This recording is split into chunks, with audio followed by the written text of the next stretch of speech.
বোম্বাই মরিচ বা নাগা মরিচ দিয়ে ছোট মাছের হাতে মাখা চচ্চড়ি। আসসালামু আলাইকুম, কেমন আছেন আপনারা সবাই? কাছে কিংবা দূরে, দেশ কিংবা বিদেশ, যে যেখান থেকে আজকে রেসিপি দেখছেন সবাইকে স্বাগতম জানিয়ে আমি মনিরা মুন্নি, মনিরা কুকিং চ্যানেল থেকে বলছি। আজকের পর্বে হাতে মাখানো ছোট মাছের চচ্চড়ি তৈরি করে দেখাবো। এখানে আমি একটা বোম্বাই মরিচ নিয়ে নিলাম, শিলপাটায় বেটে নিব। এরকম মরিচটা বেটে নেওয়ার সময় এত সুন্দর একটা স্ট্রং ফ্লেভার আপনার নাকে চলে আসবে, যা বলার ভাষা রাখে না। মরিচটা বেটে নেওয়ার পরে এখানে আগে থেকে কেটে পরিষ্কার করে রাখা মাছ অ্যাড করে নিব। এতটাই লোভনীয় হয় এই রেসিপিটা, যা মাংসের স্বাদকেও হার মানায়।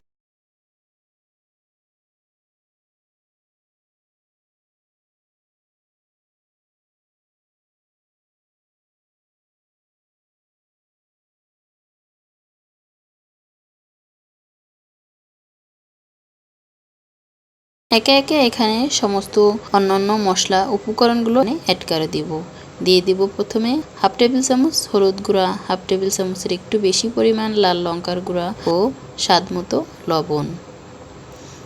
এরপরে এখানে 3টি দেশি পেঁয়াজ ছোট করে কেটে নিয়েছি, দিয়ে দিলাম।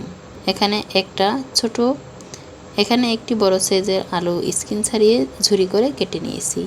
চামচ উঁচু করে ভর্তি করে 1 টেবিল চামচ পরিমাণ আদা রসুন বাটা ও সরিষার তেল অ্যাড করে দিব প্রায় 1.5 টেবিল চামচ পরিমাণ। এবার সমস্ত উপকরণটা পাটায় মেখে নিব। পাটায় মেখে নেওয়ার কারণ হলো নাগা মরিচ বা বোম্বাই মরিচটা আমি এখানে বেটে নিয়েছি। এবার সমস্ত উপকরণের সাথে ভালোভাবে মিশিয়ে নিলে ঘ্রাণটা সমস্ত উপকরণের সাথে সঠিকভাবে ঘ্রাণটা সমস্ত উপকরণের সাথে মিশে যাবে। দেখা যাবে এভাবে হাত দিয়ে কিছুক্ষণ মেখে নিলেই সমস্ত উপকরণটা ভালোভাবে মিশে যাবে। এরপরে চুলায় একটা প্যান বসিয়ে পর্যাপ্ত পরিমাণ তেল দিয়ে তেল গরম করে নিব। এখানে আমি সরিষার তেল নিয়ে নিয়েছি।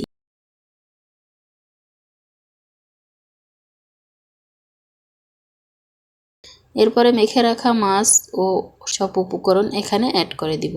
যে যেখান থেকে আমার আজকে রেসিপি দেখছেন, আপনি যদি আমার চ্যানেলে নতুন হয়ে থাকেন তবে চ্যানেলটা সাবস্ক্রাইব করে বেল আইকন অন করে রাখতে পারেন, যাতে আমার নতুন ভিডিও সবার আগে আপনার কাছে পৌঁছে যায়। একটা লাইক ও কমেন্ট করে আপনার মূল্যবান মতামত জানিয়ে দিতে পারেন।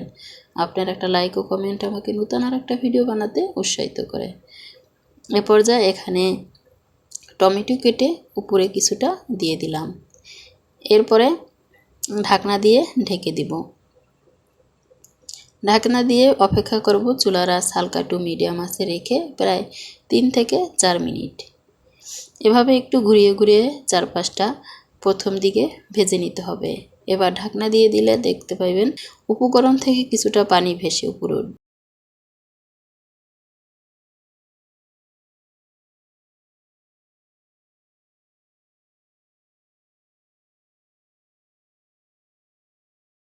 এবার ঢাকনা দিয়ে ঢেকে অপেক্ষা করব প্রায় 3 থেকে 4 মিনিট। দেখতে পাইতেছেন কিছুটা পানি ভেসে উঠেছে।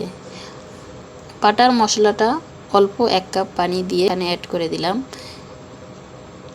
এরপরে একটু বলক উঠে আসলে কিছুটা ধনিয়া পাতা এখানে অ্যাড করে দিব। এতে করে সুন্দর একটা ফ্লেভার ছড়িয়ে যাবে। এখানে আমি কয়েকটা শাক উপর থেকে অ্যাড করে দিলাম। আপনি আপনার পছন্দ মতো যে কোনো শাক অ্যাড করে দিতে পারবেন। এবার ঢাকনা দিয়ে অপেক্ষা করব প্রায় 10 থেকে 15 মিনিট চুলার আঁচ হালকা টু মিডিয়াম আঁচে রেখে। এক পর্যায়ে দেখা যাবে পানিটা শুকিয়ে যাবে এবং খুব সুন্দর একটা ফ্লেভার ছড়িয়ে আসবে। এবার চুলা থেকে নামিয়ে নিয়ে পরিবেশন করে নিলাম। যে যেখান থেকে দেখছেন ভালো থাকবেন, সুস্থ থাকবেন। এবার গরম গরম ভাতের সাথে পরিবেশন করুন। তৈরি হয়ে গেল হাতে মাখা গুঁড়া মাছের চচ্চড়ি।